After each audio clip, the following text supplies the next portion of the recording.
Hey guys, it's Timo from DimusTech, and today we're checking the Zhiyun Smooth 4.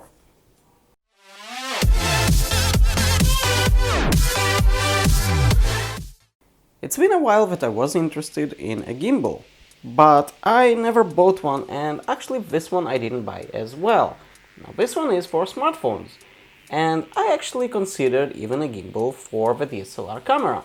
But they are pretty big and heavy, and well, I don't have that much muscle, so that's not exactly for me. So this one I actually won in a contest on the YouTube channel Urban Stalks, and you'll see a link in the description of this video to his channel. It's an awesome channel about abandoned places, usually in Israel and sometimes in other countries as well. What comes in the box? Now, I'm not really sure if it's new, but it looks in a very good condition and it's working fine. So we have here a USB-A to micro USB cable, and it's a flat cable. It's nice, but something is really wrong here. I don't know why they include such a cable, because the cable is micro USB, but if we'll look in a moment, in order to charge the gimbal you actually need USB Type-C. That's really weird, but I'm not really sure why. That's what it is. The gimbal also comes with a mini tripod, and this tripod is plasticky, but it's a very good quality and very steady. I really like that addition, that it comes in the box and you don't need to buy other equipment to that. That's quite cool. So let's move to the gimbal. And one thing that you notice, it's already sort of moving here. Let's move away the box and concentrate on the gimbal. So this is the gimbal, and it's nice. It's kind of made of plastic, but good quality plastic. We have here a few things. So first of all, remember that USB Type-C that I've talked about? That's the USB Type-C that you need to charge the gimbal. But you do need the micro USB sometimes, but not that particular cable, I think. And if we'll look closely, let me find it. I always forget where it is.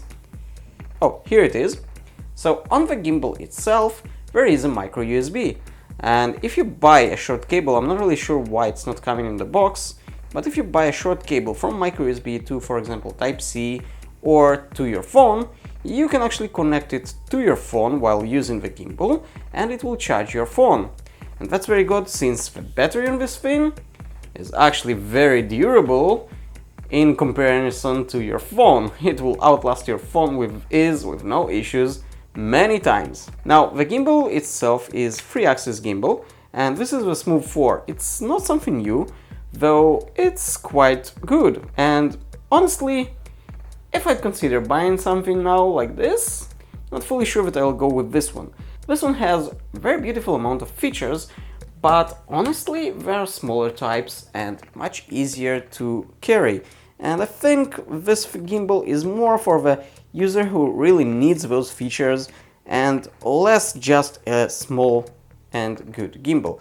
This is working very well, don't get me wrong, but it's pretty big, and for someone who just wants a gimbal for here and there, it's probably even too much.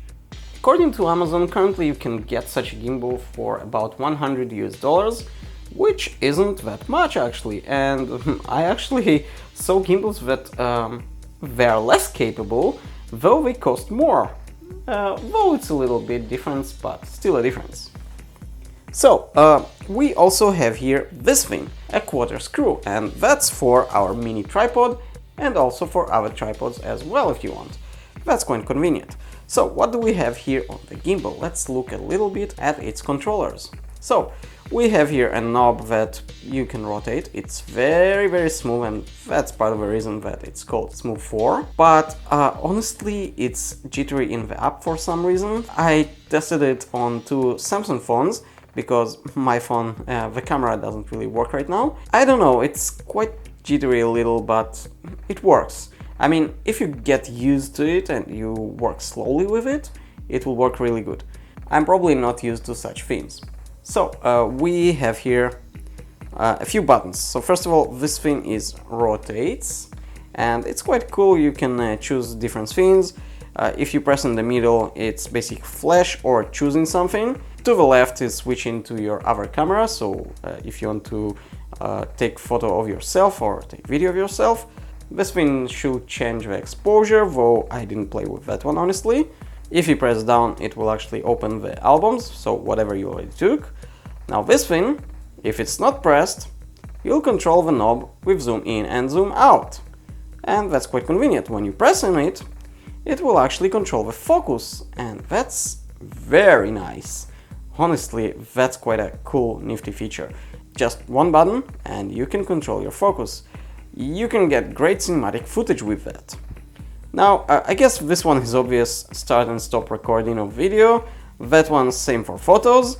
And here, now it's in the lock mode. And if we'll flip it up, it's in pan follow mode. And this means, you'll see in a moment, you can basically just move it around and the phone will go with you to both left and right. It won't go up and down, just to the left and right with you, but very smoothly. This one is obviously the on-off button, and here you have sort of a charging LED. It has about 4 blue LEDs that will show you how much charge do you have.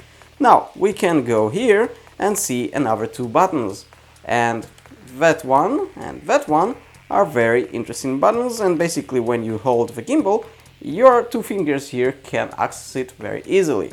So the bottom one will actually move the phone with you, both up and down with no issues. And it will still be very smoothly. And if you press on this one and hold, oh, that will be very interesting. It's called Go mode, and the phone will follow you, but very fast. The motors will get very strong, and you just feel it. I don't know, you can do great stuff with it. Just move quickly from one object to another, and also do kind of cool transitions. So that's awesome. Now let's go back to the gimbal itself. Currently it's in lock position, so if I'll turn it on right now, nothing will happen. You'll just get a little bit jolt of the motors, but nothing else, because it's in lock position. In order to unlock it, you just go like this, and now it's unlocked, as you can see. Now basically you put here the phone, and this thing, let's lock it for a moment, is spring-loaded. I can tell you for sure that the Galaxy S9 and the Galaxy S10 with pretty big cases can fit with no issues. Obviously Pixel 2 XL fits, an iPhone I think 10 Max I'm really sure also fits, so it will work with pretty much any phone, I guess.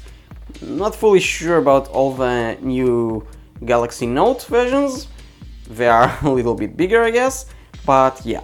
And we have another thing here that I didn't show you yet. We have here a lock mechanism, and this one, if you unlock it, you can move a little bit that thing. And this is in order to stabilize your phone. So if your phone is heavier on that side, you can move it more to that side or the other position. It depends on your phone. Let's lock it for now. And another one here. Now this one isn't for stabilizing, it's more actually, let me show you, for all the Instagram lovers I guess. You can move it in portrait mode and not in landscape, for example.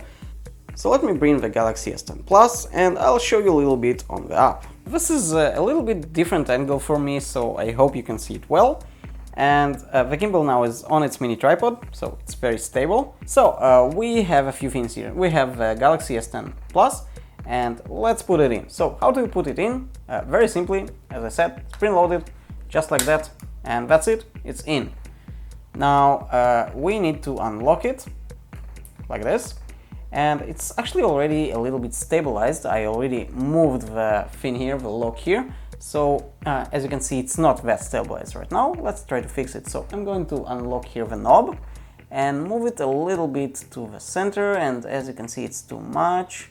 Let's move it back. You do need to play with it a little bit, and it doesn't need to be perfect, it just needs to be as good as possible, so the motors won't work too hard when it tries to stabilize it. So, well, it should be good enough, don't worry. And now let's turn off the gimbal. On press, wait a second, and here it goes. Remember that you can double press here and it will centralize the gimbal. Let's do that, and it's centralized. Currently we are in lock mode, which means that if I'll move the gimbal, it will not move at all almost. The phone moves obviously if I move like this, but again, it's really stabilized. If we'll go to pen fellow, you'll see that if I'll move like this, again, nothing will happen. But if I move like this, left and right, the phone will follow us, and that's quite cool. Press and hold here this thing, and if we go up and down, as you can see, the phone will also go up and down, both left and right, and that's quite awesome. And again, you want to centralize, no problem. That's it.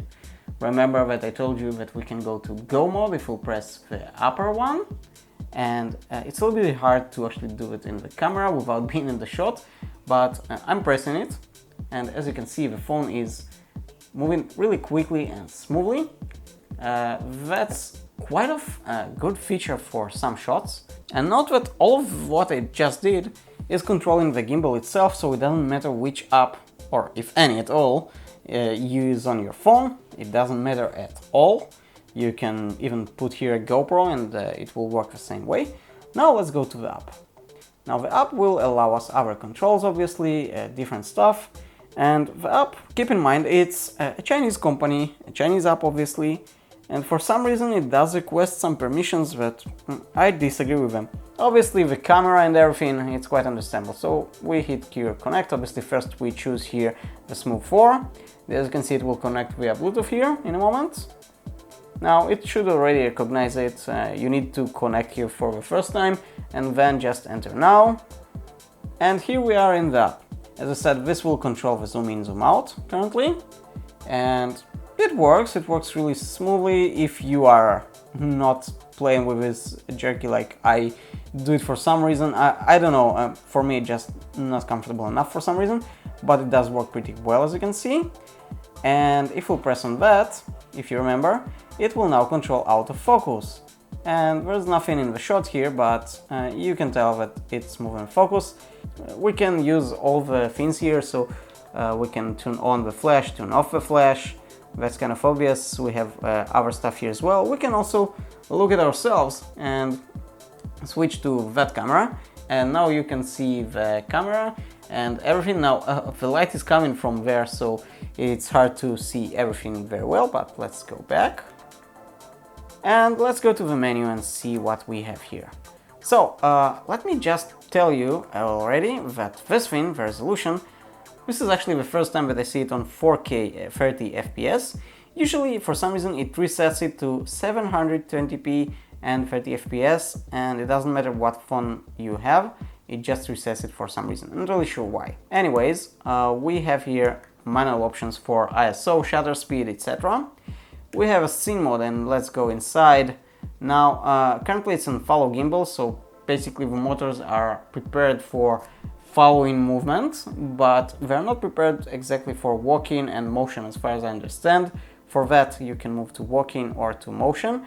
And I've got to tell you, I've been on motion yesterday, and I was running towards my friend that was shooting with his camera how I run, and you can see that I'm running, but on the footage of the phone, just goes smoothly towards him and you barely can see any jumping or anything in the footage. So that works really awesome by the means of what it's supposed to do.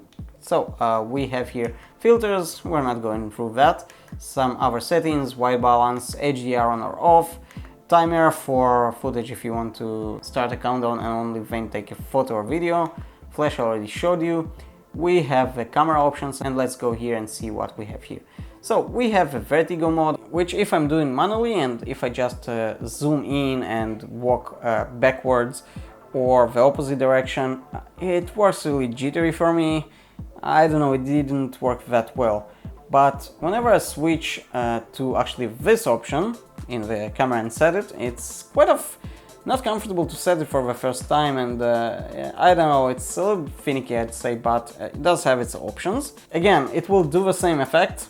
You still need to obviously walk forward or backward depending on which direction you choose, and it will zoom in or zoom out the opposite way.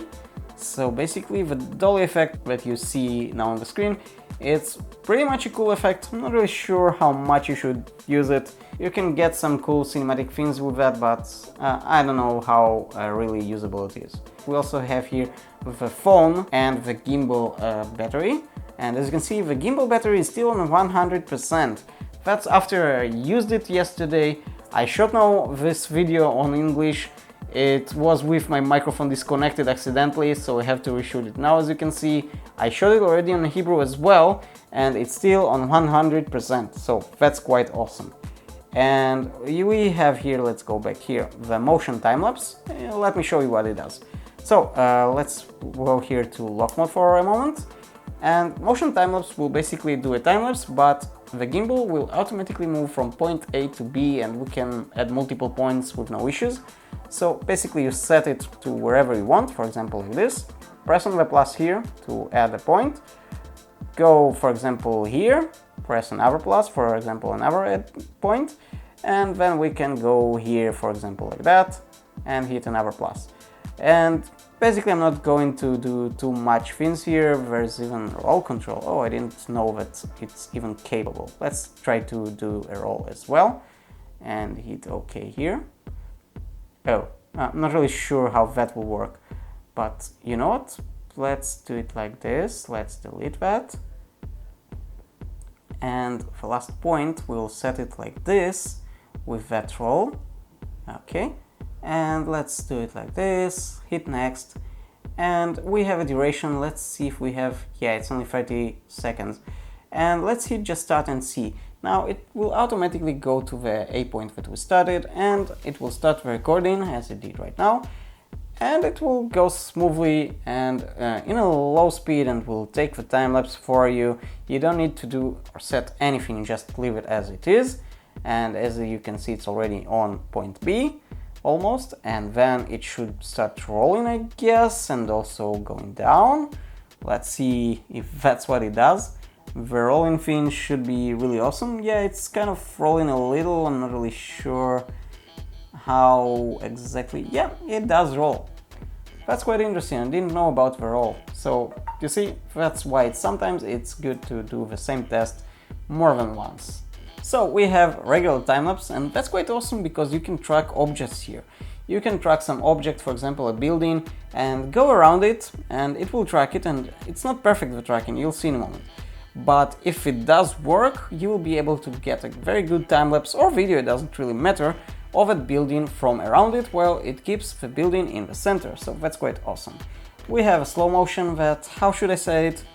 I'd call it a gimmick on our phones, because they don't support that much of high FPS on most of the phones. So I don't really like that feature, but it's here if you really want it. There's a panoramic mode for 3x3, so it will just take panorama with 3x3 photos. It will move automatically the phone, and then it will stitch it. Same goes for 180 degrees panorama, so it will move like this. That's quite awesome. And obviously the default mode, which is regular camera mode. So let's go to the tracking. So we brought here the Yoda as always, and we're going to track him. So let's move him something like this, for example. Press on that button here and draw a square on Yoda's face, or something like that. That's it. Now it's tracking him. And if I'll move Yoda like this, it will track him. So that's quite awesome. We can go up, we can go down, not too fast because it will lose it. Sadly, it does lose the objects pretty easily, but it finds them again if you move them again back to the frame. As you can see, I can go farther, I can get closer. It still gets it. So that's quite awesome. Now the bad thing is, if I move quickly Yoda out of the frame like this, as you can see, it loses it and it just goes random directions. It has no idea what to do. The annoying thing is that you can't even find that button actually to tune it off, because you need to press on it to actually tune it off, and only then you can recentralize it. I'll try to recentralize it. Yeah, and okay, so we are off now. That's not exactly the best feature, but it does work. So again, it's not the perfect gimbal, but it can really be a very good addition to your footage sometimes, and it can do awesome stuff in some footage that you might want to take with your phone. Especially if you're traveling with your phone, it's a very good idea to take something like this. So I want to thank again Urban Stalks for that gimbal. It's quite awesome. Thank you for watching this DimusTech episode. If you enjoyed this video, click the subscribe button and hit the bell so you won't miss any future video. And I'll see you on the next one.